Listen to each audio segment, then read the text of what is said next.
Hello అండి. Welcome to Madhu lessons. ఈరోజు మనం ఏపీపీఎస్సీ గ్రూప్ 2కి సంబంధించి రాష్ట్ర శాసనసభ, అలాగే విధాన పరిషత్తు, విధానసభ ఈ అంశాలను గురించిన బిట్స్ అయితే చూద్దామండి. ఇవి ఓన్లీ గ్రూప్ 2కే కాదు, ఆల్ కాంపిటేటివ్ ఎగ్జామ్స్ ఏ ఎగ్జామ్కైనా కానీ ఉపయోగపడతాయి. మన వీడియోలు కనుక మీకు నచ్చినట్టయితే లైక్ చేయండి, షేర్ చేయండి, అలాగే మన ఛానల్ని సబ్స్క్రైబ్ చేసుకోండి. ఇంకా మీకు ఎటువంటి వీడియోలైనా, ఎటువంటి విషయాలైనా సరే, అంటే ఎడ్యుకేషన్కి సంబంధించి ఏ విషయాలైనా వీడియో రూపంలో కావాలంటే మాత్రం కామెంట్ చేయండి. భారత రాజ్యాంగంలోని ఏ ఆర్టికల్ ప్రకారం ప్రతి రాష్ట్రానికి ఒక శాసనసభ ఏర్పాటు చేయబడుతుంది? ఆర్టికల్ 165, 168, 170, 174. ఏ ఆర్టికల్ ప్రకారం ప్రతి రాష్ట్రానికి ఒక శాసనసభ అనేది ఏర్పాటు చేయబడుతుంది? ఆన్సర్ కామెంట్ చేయండి. ఆన్సర్ వచ్చేసి ఆర్టికల్ 168. ఆర్టికల్ 168 ప్రకారం రాష్ట్ర శాసనసభలో గవర్నర్ మరియు 1 లేదా 2 సభలు ఉంటాయి. ఒక రాష్ట్రంలో విధాన పరిషత్ ఏర్పాటు లేదా రద్దుకు సంబంధించి పార్లమెంటుకు సిఫార్సు చేసే అధికారం ఎవరికి ఉంది? ఒక రాష్ట్రంలో విధాన పరిషత్ ఏర్పాటు లేదా రద్దుకు సంబంధించి పార్లమెంటుకు సిఫార్సు చేసే అధికారం ఎవరికి ఉంది? రాష్ట్ర గవర్నర్, రాష్ట్ర ముఖ్యమంత్రి, రాష్ట్ర విధానసభ, భారత రాష్ట్రపతి. ఎవరికి ఉందండి? ఆన్సర్ రాష్ట్ర విధానసభకు ఉంది. ఆర్టికల్ 169 ప్రకారం రాష్ట్ర విధానసభ ప్రత్యేక మెజారిటీతో తీర్మానం చేస్తే పార్లమెంటు సాధారణ మెజారిటీతో విధాన పరిషత్తును ఏర్పాటు చేయవచ్చు లేదా రద్దు చేయవచ్చు. ప్రస్తుతం భారతదేశంలో ఎన్ని రాష్ట్రాలలో ద్విసభా విధానం అమలులో ఉంది? భారతదేశంలో ఎన్ని రాష్ట్రాలలో ద్విసభా విధానం అమలులో ఉంది? 5 రాష్ట్రాలు, 6 రాష్ట్రాలు, 7 రాష్ట్రాలు, 8 రాష్ట్రాలు. ఎన్ని రాష్ట్రాల్లో అమలులో ఉంది? కామెంట్ చేయండి. ఆన్సర్ 6 రాష్ట్రాలు. చూడండి, ఏ ఏ రాష్ట్రాలంటే ఆంధ్రప్రదేశ్, తెలంగాణ, కర్ణాటక, మహారాష్ట్ర, బీహార్, ఉత్తరప్రదేశ్. ఆంధ్రప్రదేశ్, తెలంగాణ, కర్ణాటక, మహారాష్ట్ర, బీహార్, ఉత్తరప్రదేశ్. ఈ 6 రాష్ట్రాల్లో విధానసభ మరియు విధాన పరిషత్ 2 ఉన్నాయి. రాజ్యాంగ నిబంధనల ప్రకారం ఒక రాష్ట్ర విధాన సభలో గరిష్ట మరియు కనిష్ట సభ్యుల సంఖ్య ఎంత ఉండాలి? రాజ్యాంగ నిబంధనల ప్రకారం ఒక రాష్ట్ర విధాన సభలో గరిష్ట మరియు కనిష్ట సభ్యుల సంఖ్య ఎంత ఉండాలి? గరిష్టం 500, కనిష్టం 60, గరిష్టం 450, కనిష్టం 50, గరిష్టం 600, కనిష్టం 40, గరిష్టం 500, కనిష్టం 40. ఆన్సర్ గరిష్టం 500 మంది ఉండాలి, కనిష్టం 60 మంది ఉండాలి. ఆర్టికల్ 170 ప్రకారం విధానసభ సభ్యుల సంఖ్య 500కు మించకూడదు, అలాగే 60కి కంటే కూడా తగ్గకూడదు. గోవా, సిక్కిం, మిజోరాం వంటి రాష్ట్రాలకు మినహాయింపులు ఉన్నాయి. ఒక రాష్ట్ర విధాన పరిషత్ గరిష్ట సభ్యుల సంఖ్య ఆ రాష్ట్ర విధానసభ మొత్తం సభ్యుల సంఖ్యలో ఎంత శాతానికి మించకూడదు? ఒక రాష్ట్ర విధాన పరిషత్ గరిష్ట సభ్యుల సంఖ్య ఆ రాష్ట్ర విధానసభ మొత్తం సభ్యుల సంఖ్యలో ఎంత శాతానికి మించకూడదు? 50%, 25%, 33.33%, 20%. ఆన్సరు 33.33, అంటే 1/3 వంతుకి మించకూడదు. ఆర్టికల్ 171 ప్రకారం విధాన పరిషత్ సభ్యుల సంఖ్య విధాన సభ సీట్లలో 1/3 వంతు మందికి మించకూడదు, కానీ ఏ పరిస్థితిలోనూ 40 కంటే తక్కువ ఉండకూడదు. విధాన పరిషత్ సభ్యులు గవర్నర్ ఎంతమందిని నామినేట్ చేస్తారు? విధాన పరిషత్ సభ్యులలో గవర్నరు ఎంతమందిని నామినేట్ చేస్తారు? 1/12 వంతు మందిని, 1/6 వంతు మందిని, 1/3 వంతు మందిని, 1/10 వంతు మందిని. విధాన పరిషత్ సభ్యులలో ఎంతమందిని నామినేట్ చేస్తాడు? ఆన్సర్ 1/6 వంతు. కళలు, సైన్సు, సాహిత్యం, సహకార ఉద్యమం, సామాజిక సేవా రంగాల్లో అనుభవం ఉన్న 1/6 వంతు మందిని గవర్నర్ నామినేట్ చేస్తారు. విధాన పరిషత్ ఎన్నికల్లో పట్టభద్రుల నియోజకవర్గాల ద్వారా ఎంతమంది సభ్యులు ఎన్నుకోబడతారు?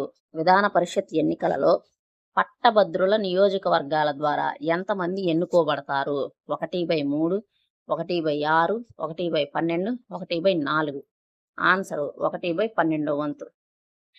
కనీసం 3 ఏళ్ల క్రితం డిగ్రీ పూర్తి చేసిన గ్రాడ్యుయేట్లు 1/12 వంతు మంది సభ్యులను ఎన్నుకుంటారు.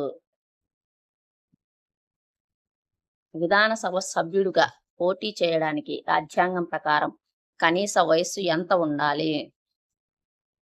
విధానసభ సభ్యుడిగా పోటీ చేయడానికి రాజ్యాంగం ప్రకారం కనీసం వయస్సు ఎంత ఉండాలి? 21 సంవత్సరాలు, 25 సంవత్సరాలు, 30 సంవత్సరాలు, 35 సంవత్సరాలు. ఒక ఎమ్మెల్యేగా పోటీ చేయాలంటే ఉండాల్సిన కనీస వయస్సు 25 సంవత్సరాలు.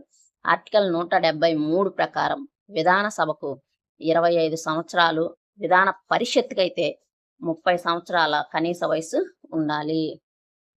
విధాన పరిషత్ యొక్క పదవీ కాలం ఎంత? విధాన పరిషత్ లెజిస్లేటివ్ కౌన్సిల్ విధాన పరిషత్ యొక్క పదవీ కాలం ఎంత? 5 సంవత్సరాలు, 6 సంవత్సరాలు. ఇది ఒక శాశ్వత సభ, రద్దు కాదు. గవర్నర్ ఇష్ట ప్రకారం ఉంటుంది. విధాన పరిషత్ అనేది ఒక శాశ్వత సభ, దానికి అది రద్దు కాదనమాట. విధాన పరిషత్ శాశ్వత సభ, దీనిని రద్దు చేయలేరు. కానీ ఆర్టికల్ 169 ద్వారా పూర్తిగా తొలగించవచ్చు. దీని సభ్యుల పదవీ కాలం 6 ఏళ్లు. ప్రతి 2 ఏళ్లకు 1/3 వంతు మంది పదవీ విరమణ చేస్తారు. రాష్ట్ర శాసనసభల సమావేశాలకు పిలిచే మరియు దీర్ఘకాలం వాయిదా వేసే అధికారం ఎవరికి ఉంటుంది? రాష్ట్ర శాసనసభ సమావేశాలకు పిలిచే అలాగే వాయిదా వేసే అధికారం ఎవరికి ఉంటుంది? శాసనసభ స్పీకర్, ముఖ్యమంత్రి, గవర్నర్, హైకోర్టు ప్రధాన న్యాయమూర్తి.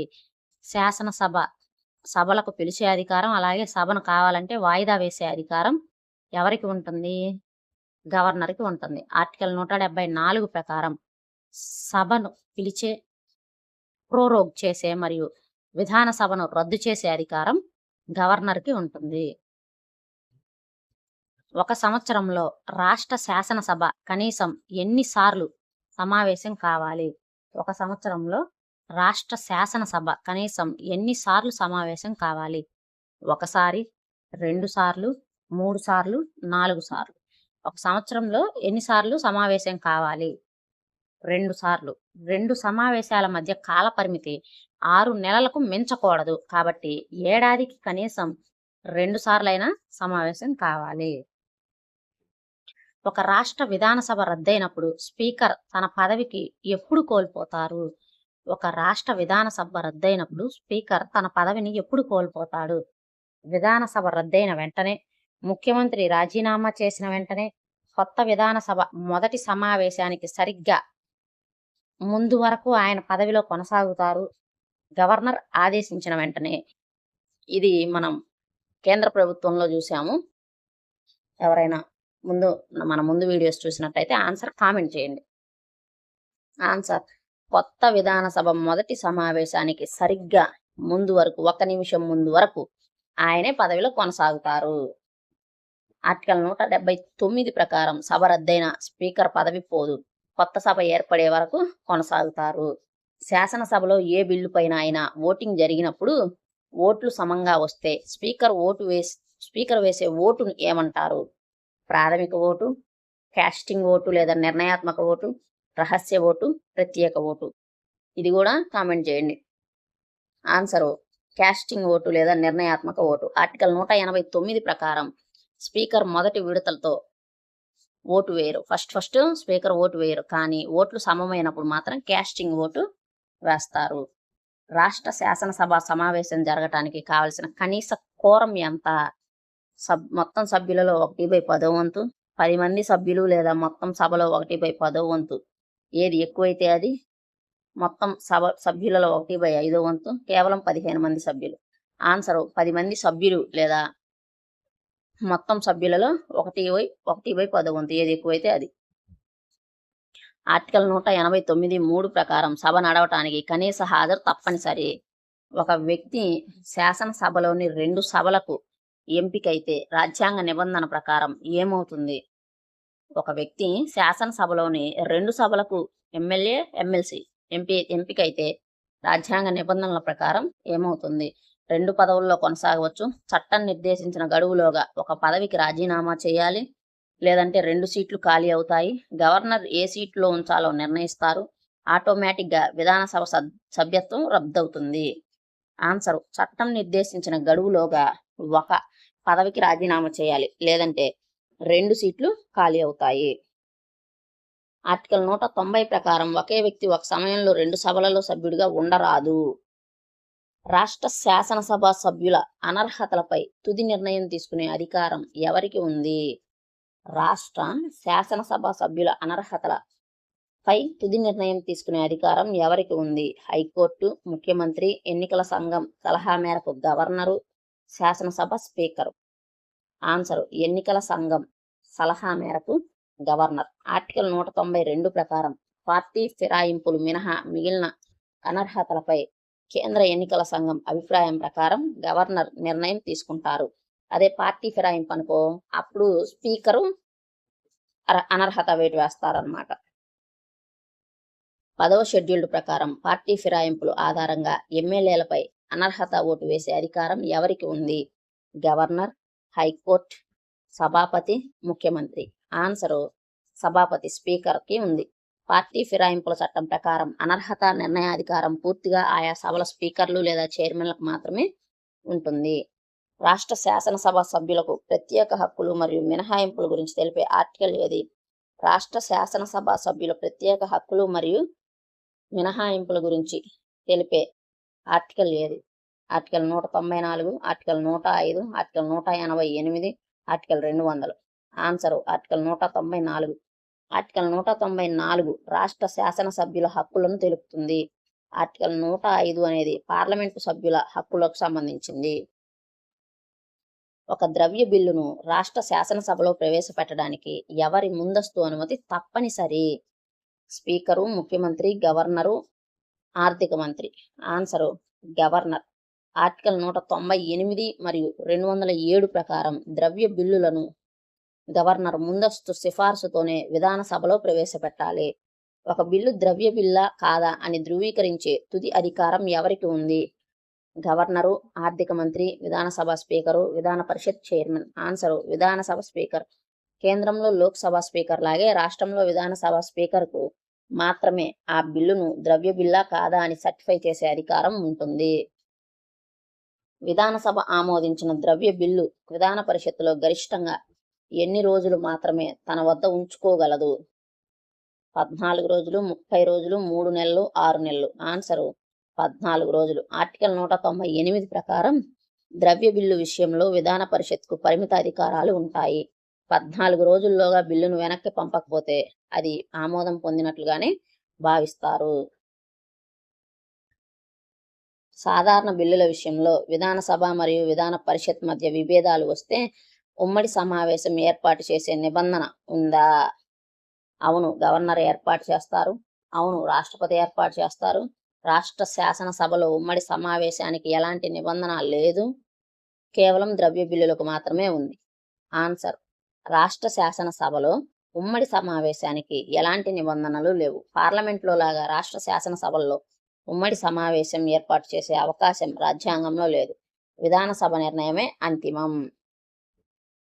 ఒక సాధారణ బిల్లును విధాన పరిషత్ మొదటిసారి మరియు రెండోసారి కలిపి గరిష్టంగా ఎంత కాలం ఆలస్యం చేయగలదు?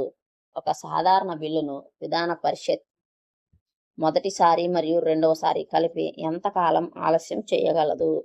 6 నెలలు, 4 నెలలు, 3 నెలలు, 14 రోజులు. ఆన్సరు 4 నెలలు. ఆర్టికల్ 197 ప్రకారం విధాన పరిషత్ ఒక సాధారణ బిల్లును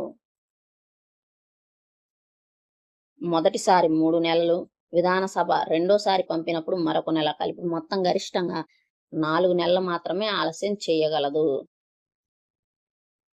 శాసనసభ ఆమోదం పొందిన బిల్లును గవర్నర్ రాష్ట్రపతి పరిశీలన కోసం రిజర్వ్ చేసే అధికారం ఏ ఆర్టికల్ కల్పిస్తుంది? ఆర్టికల్ 174, 200, 201, 213. Answer article 200. ఆర్టికల్ 200 ప్రకారం కింద గవర్నర్కు బిల్లును ఆమోదించటం, తిరస్కరించటం, పునఃపరిశీలనకు పంపడం లేదా రాష్ట్రపతికి రిజర్వ్ చేసే అధికారాలు ఉంటాయి. గవర్నర్ రిజర్వ్ చేసే రాష్ట్ర బిల్లును రాష్ట్రపతి పునఃపరిశీలన కోసం వెనక్కి పంపినప్పుడు రాష్ట్ర శాసనసభ ఎంత కాలంలో దానిని మళ్ళీ ఆమోదించాలి? 14 రోజులు, 6 నెలలు, 3 నెలలు. రాజ్యాంగంలో కాలపరిమితి లేదు. ఆన్సర్ 6 నెలలు. ఆర్టికల్ 201 ప్రకారం రాష్ట్రపతి బిల్లును వెనక్కి పంపితే శాసనసభ 6 నెలల లోపు దానిపై నిర్ణయం తీసుకోవాలి. రాష్ట్ర బడ్జెట్ వార్షిక ఆర్థిక నివేదిక యాన్యువల్ ఫైనల్ స్టేట్మెంట్ గురించి తెలిపే రాజ్యాంగంలోని ఆర్టికల్ ఏది? ఆర్టికల్ 112, 202, 204, 265. Answer article 202. కేంద్ర బడ్జెట్ ఆర్టికల్ 112 అయితే రాష్ట్ర బడ్జెట్ ఆర్టికల్ 202 కింద గవర్నర్ శాసనసభ ముందు ప్రవేశపెట్టేలా చూస్తారు. క్రింది వాటిలో రాష్ట్ర సంచిత నిధిపై భరించబడే ఖర్చు ఏది? గవర్నర్ జీతభత్యాలు, హైకోర్టు న్యాయమూర్తుల జీతభత్యాలు, స్పీకర్ మరియు డిప్యూటీ స్పీకర్ల జీతభత్యాలు, పైవన్నీ. ఆన్సర్ పైవన్నీ. ఈ ఖర్చులపై శాసనసభలో చర్చించవచ్చు, కానీ ఓటింగ్ పెట్టడానికి వీలుండదు. బడ్జెట్ ఆమోదం ఆలస్యం అయ్యేటప్పుడు తాత్కాలిక ఖర్చుల కోసం ముందస్తు నిధులు మంజూరు చేయడాన్ని ఏమంటారు? Own on account, supplementary grant, excess grant, token grant. Answer vote on account. Article 206 ప్రకారం బడ్జెట్ పూర్తిగా పాస్ అయ్యే వరకు కొన్ని నెలల ఖర్చు కోసం దీన్ని వాడుకుంటారు. శాసనసభ సమావేశాల్లో లేనప్పుడు అత్యవసర పరిస్థితుల్లో గవర్నర్ ఆర్డినెన్స్ జారీ చేసే అధికారం ఏ ఆర్టికల్లో ఉంది? ఆర్టికల్ 123, 213, 200, 167. ఆన్సర్ 213. ఆర్టికల్ 213 కింద గవర్నర్ ఆర్డినెన్స్ జారీ చేస్తారు. రాష్ట్రపతి ఆర్డినెన్స్ అధికారం ఆర్టికల్ 123. ఓకే, 213 ఏమో గవర్నర్, 123 ఏమో రాష్ట్రపతి.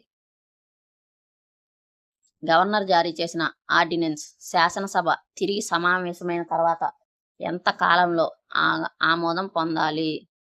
6 వారాలు, 6 నెలలు, 14 రోజులు, 1 నెల. ఆన్సర్ 6 వారాలు. సభ ప్రారంభమైన 6 వారాల్లోగా ఆమోదించకపోతే ఆర్డినెన్స్ రద్దవుతుంది. ఒక ఆర్డినెన్స్ గరిష్ట కాల పరిమితి 6 నెలల 6 వారాలు. రాష్ట్ర శాసనసభ నిబంధనల ప్రకారం ప్రొటెం స్పీకర్ను ఎవరు నియమిస్తారు? ముఖ్యమంత్రి, హైకోర్టు ప్రధాన న్యాయమూర్తి, రాష్ట్ర గవర్నర్, పాత స్పీకర్. ఆన్సర్ రాష్ట్ర గవర్నర్. కొత్తగా ఎన్నికైన సభ్యుల చేత ప్రమాణ స్వీకారం చేయించడానికి మరియు కొత్త స్పీకర్ ఎన్నికను నిర్వహించడానికి గవర్నర్ సీనియర్ సభ్యుడిని ప్రొటెం స్పీకర్గా నియమిస్తారు. రాష్ట్ర శాసనసభలో ఏ భాషలో కార్యకలాపాలు నిర్వహించాలని ఆర్టికల్ 210 తెలుపుతుంది? కేవలం హిందీ, కేవలం ఇంగ్లీష్, రాష్ట్ర అధికారిక భాష లేదా హిందీ లేదా ఇంగ్లీష్, కేవలం సంస్కృతం. ఆన్సర్ రాష్ట్ర అధికారిక భాష లేదా కేవలం ఇంగ్లీష్ లేదా కేవలం హిందీ. అయితే సభ్యునికి ఈ భాషలో రాకపోతే స్పీకర్ అనుమతితో మాతృభాషలో మాట్లాడవచ్చు. శాసనసభ అంతర్గత వ్యవహారాలు లేదా నడవడికపై కోర్టులు విచారణ చేయకూడదని స్పష్టం చేసే ఆర్టికల్ ఏది? శాసనసభ అంతర్గత వ్యవహారాలు లేదా నడవడికపై కోర్టులు విచారణ చేయకూడదని స్పష్టం చేసే ఆర్టికల్ ఏది? ఆర్టికల్ 212, 226, 208, 170. Answer article 212. ఆర్టికల్ 212 ప్రకారం శాసనసభలోని ఏ ప్రక్రియ క్రమరాహిత్యాన్ని కోర్టులు ప్రశ్నించలేవు? విధానసభ స్పీకర్ తన రాజీనామా పత్రాన్ని ఎవరికి సమర్పించాలి? విధానసభ స్పీకర్ తన రాజీనామా పత్రాన్ని ఎవరికి సమర్పించాలి? గవర్నర్కు, ముఖ్యమంత్రికి, డిప్యూటీ స్పీకర్కు, హైకోర్టు ప్రధాన న్యాయమూర్తికి. ఆన్సర్ డిప్యూటీ స్పీకర్కి. స్పీకర్ తన రాజీనామాను డిప్యూటీ స్పీకర్కు, డిప్యూటీ స్పీకర్ తన రాజీనామాను స్పీకర్కు ఇచ్చుకుంటారు. విధానసభ సభ్యులు నియోజకవర్గాల సరిహద్దుల పునర్విభజనను ఏ రాజ్యాంగ సవరణ ద్వారా 2006 వరకు నిలిపివేశారు? విధానసభ సభ్యుల నియోజకవర్గాల సరిహద్దుల పునర్విభజనను ఏ రాజ్యాంగ సవరణ ద్వారా 2006 వరకు 42వ సవరణ, 44వ సవరణ, 84, 91. ఆన్సర్ 84వ సవరణ. 2001లో చేసిన 84వ రాజ్యాంగ సవరణ ద్వారా లోక్సభ మరియు రాష్ట్ర విధానసభ స్థానాలను 2026 వరకు మార్చకూడదని నిర్ణయించారు. విధాన పరిషత్తులో స్థానిక సంస్థల ప్రతినిధుల ద్వారా ఎంతమంది సభ్యులు ఎన్నుకోబడతారు? విధాన పరిషత్తులో స్థానిక సంస్థల ప్రతినిధుల ద్వారా ఎంతమంది సభ్యులు ఎన్నుకోబడతారు? 1/12, 1/3, 1/6, 1/2. ఆన్సర్ 1/3 వంతు. మొత్తం ఎలక్టోరల్ కాలేజీలో 1/3 వంతు మంది స్థానిక ప్రజాప్రతినిధుల ద్వారా ఎన్నికవుతారు. విధాన పరిషత్ ఎన్నికల్లో ఉపాధ్యాయుల నియోజకవర్గాల ద్వారా ఎంత మంది సభ్యులు ఎన్నికవుతారు? 1/3, 1/6, 1/12, 1/10. ఆన్సర్ 1/12 వంతు. కనీసం సెకండరీ స్కూల్ స్థాయిలో 3 ఏళ్ల బోధనా అనుభవం ఉన్న ఉపాధ్యాయులు 1/12 వంతు మంది సభ్యులను ఎన్నుకుంటారు. విధాన పరిషత్తులో మిగిలిన 1/3 వంతు సభ్యులను ఎవరు ఎన్నుకుంటారు? ప్రజలు నేరుగా ఎన్నుకుంటారు, విధానసభ సభ్యులు ఎన్నుకుంటారు, పార్లమెంట్ సభ్యులు, రాష్ట్రపతి నియమిస్తారు. ఆన్సర్ విధానసభ సభ్యులు ఎన్నుకుంటారు. విధానసభ సభ్యులు తమ సభకు చెందిన వ్యక్తులను 1/3 వంతు కోటా కింద ఎన్నుకుంటారు. ఆంధ్రప్రదేశ్ శాసనసభ మరియు విధాన పరిషత్తుల ప్రస్తుత సభ్యుల సంఖ్య వరుసగా ఎంత? శాసనసభ మరియు విధాన పరిషత్ రెండింటి ప్రస్తుత సభ్యుల సంఖ్య ఎంత? 175, 58, 119, 40, 294, 90, 175, 50. ఆన్సరు 175 మరియు 58. ఆంధ్రప్రదేశ్ విధానసభ స్థానాలు 175 మరియు విధాన పరిషత్ స్థానాలు 58. తెలంగాణ శాసనసభ మరియు విధాన పరిషత్ సభ్యుల సంఖ్య ఎంత? 175, 58, 119, 40, 120, 50, 90, 30. ఆన్సర్ 119, 40. తెలంగాణ విధానసభ స్థానాలు 119, విధాన పరిషత్ స్థానాలు 40. విధానసభ స్పీకర్ను పదవి నుండి తొలగించాలంటే ఎంతకాలం ముందస్తు నోటీసు ఇవ్వాలి? 7 రోజులు, 14 రోజులు, 30 రోజులు, 60 రోజులు. ఆన్సర్ 14 రోజులు. స్పీకర్ను తొలగించే తీర్మానం ప్రవేశపెట్టడానికి కనీసం 14 రోజుల ముందు నోటీసునివ్వడం తప్పనిసరి. శాసనసభ సభ్యుల జీత భత్యాలను నిర్ణయించే అధికారం ఎవరికి ఉంది? గవర్నర్, ముఖ్యమంత్రి, శాసనసభ, పార్లమెంట్. ఆన్సరు రాష్ట్ర శాసనసభ చట్టం ద్వారా. ఆర్టికల్ 195 ప్రకారం రాష్ట్ర శాసనసభ చట్టం ద్వారా తమ జీతభత్యాలను ఎప్పటికప్పుడు నిర్ణయిస్తుంది. ఒక ఎమ్మెల్యే సభకు సమాచారం ఇవ్వకుండా వరుసగా ఎన్ని రోజులు హాజరు కాకపోతే ఆ సీటు ఖాళీ అయినట్టు ప్రకటిస్తారు? 30 రోజులు, 60 రోజులు, 90 రోజులు, 6 నెలలు. ఆన్సరు 60 రోజులు. శాసనసభ అనుమతి లేకుండా గరిష్టంగా 60 రోజులు సమావేశాలకు హాజరు కాకపోతే ఆ సభ్యత్వాన్ని రద్దు చేయవచ్చు. రాష్ట్రపతి ఎన్నికల్లో క్రింది వారిలో ఓటు హక్కు లేని వారు ఎవరు? విధానసభకు ఎన్నికైన సభ్యులు, విధాన పరిషత్ సభ్యులు, లోక్సభకు ఎన్నికైన సభ్యులు, రాజ్యసభకు ఎన్నికైన సభ్యులు. ఆన్సర్ విధాన పరిషత్ సభ్యులు. విధాన పరిషత్ సభ్యులకు రాష్ట్రపతి ఎన్నికల్లో ఓటు వేసే హక్కు లేదు. రాజ్యసభ సభ్యుల ఎన్నికల్లో ఎవరు ఓటు వేసి ఎన్నుకుంటారు? రాజ్యసభ సభ్యుల ఎన్నికల్లో ఎవరు ఓటు వేసి ఎన్నుకుంటారు? రాష్ట్ర ప్రజలు, విధానసభలో ఎన్నికైన సభ్యులు, విధాన పరిషత్ సభ్యులు, కేవలం మున్సిపల్ కౌన్సిలర్. ఆన్సర్ విధానసభకు ఎన్నికైన సభ్యులు. ప్రతి రాష్ట్రానికి కేటాయించిన రాజ్యసభ స్థానాలను ఆ రాష్ట్ర ఎమ్మెల్యేలు నైష్పత్తిక పద్ధతిలో ఎన్నుకుంటారు. ఏ రాజ్యాంగ సవరణ ద్వారా విధానసభలో ఆంగ్లో ఇండియన్ల నామినేషన్ కోటా రద్దు చేశారు? 103, 104, 105, 101. ఆన్సర్ 104. 2019లో చేసిన 104వ సవరణ లోక్సభ మరియు విధానసభల్లో ఆంగ్లో ఇండియన్ల నామినేషన్ను రద్దు చేశారు. విధానసభ ఆమోదించిన సాధారణ బిల్లును విధాన పరిషత్ తిరస్కరిస్తే ఆ బిల్లు ఏమవుతుంది? బిల్లు రద్దు అవుతుంది. విధానసభ మళ్ళా ఆమోదించుకుంటే పరిషత్ ఆమోదంతో సంబంధం లేకుండా పాస్ అవుతుంది, సుప్రీంకోర్టుకు వెళ్తుంది, గవర్నర్ సొంతంగా నిర్ణయిస్తారు. ఆన్సర్ విధాన సభ మళ్ళీ ఆమోదించి పంపితే పరిషత్ ఆమోదం లేకుండా పాస్ అవుతుంది. సాధారణ బిల్లుల విషయంలో కూడా విధానసభకు అత్యున్నత పరిపాలన అధికారం ఉంటుంది. పరిషత్ కేవలం కాలయాపన మాత్రమే చేయగలదు. నూతనంగా ఆమోదించిన 106వ రాజ్యాంగ సవరణ చట్టం దేనికి సంబంధించింది? నారీ శక్తి అధినియం. స్థానిక సంస్థల్లో మహిళా రిజర్వేషన్, లోక్సభ మరియు రాష్ట్ర విధానసభల్లో మహిళలకు 33% సీట్ల కేటాయింపు రిజర్వేషను, సుప్రీంకోర్టులో మహిళా జడ్జిల కోటా, ప్రభుత్వ ఉద్యోగాల్లో మహిళలకు 50% కేటాయింపులు. ఆన్సరు లోక్సభ మరియు రాష్ట్ర విధానసభలలో మహిళలకు 33% సీట్ల రిజర్వేషన్. ఈ చట్టం ప్రకారం దేశంలో అన్ని రాష్ట్రాల విధానసభల్లో మహిళలు 33% స్థానాలు కేటాయించబడతాయి. ఒక రాష్ట్రంలో రాష్ట్రపతి పాలన విధించినప్పుడు ఆ రాష్ట్ర విధానసభ ఏమవుతుంది? ఆటోమేటిక్గా రద్దవుతుంది, రద్దు కావచ్చు లేదా తాత్కాలికంగా సుప్త చేతనావస్థలో ఉండవచ్చు, యథావిధిగా పనిచేస్తుంది, హైకోర్టు ఆధీనంలోకి వెళ్తుంది. ఆన్సర్ రద్దు కావచ్చు లేదా తాత్కాలికంగా సుప్తావస్థలో ఉంచబడుతుంది. రాష్ట్రపతి పాలన విధించినప్పటి నుంచి కేంద్ర ప్రభుత్వ సిఫార్సు మేరకు అసెంబ్లీ సస్పెండ్ చేయవచ్చు లేదా పూర్తిగా రద్దు చేయవచ్చు. విధానసభ స్పీకర్ పై తొలగింపు తీర్మానం సభలో పరిశీలనలో ఉన్నప్పుడు ఆయన ఉండే హక్కు ఏమిటి? సభకు అధ్యక్షత వహించలేరు కానీ సభలో మాట్లాడవచ్చు, మొదటి విడతలోనే ఓటు వేయవచ్చు, సభలోకి ప్రవేశించే హక్కు లేదు, ఓటు వేసే హక్కు అస్సలు ఉండదు, కేవలం కాస్టింగ్ ఓటు మాత్రమే వేయగలరు. ఆన్సర్ సభకు అధ్యక్షత వహించలేరు కానీ సభలో మాట్లాడవచ్చు, మొదటి విడత ఓటు వేయవచ్చు. 181 ఆర్టికల్ ప్రకారం తన తొలగింపు తీర్మానంపై చర్చ జరుగుతున్నప్పుడు స్పీకర్ సభాధ్యక్షుడిగా ఉండలేరు కానీ ఒక సాధారణ సభ్యుడిగా ఓటు వేయవచ్చు. అయితే టై అయినప్పుడు వేసే కాస్టింగ్ ఓటు హక్కు కూడా ఉండదు. ఇవి 50 ప్రశ్నలు. వీడియో నచ్చినట్టయితే లైక్ చేయండి, షేర్ చేయండి. అలాగే మన ఛానల్‌ని సబ్స్క్రైబ్ చేసుకోండి. Thank you for watching.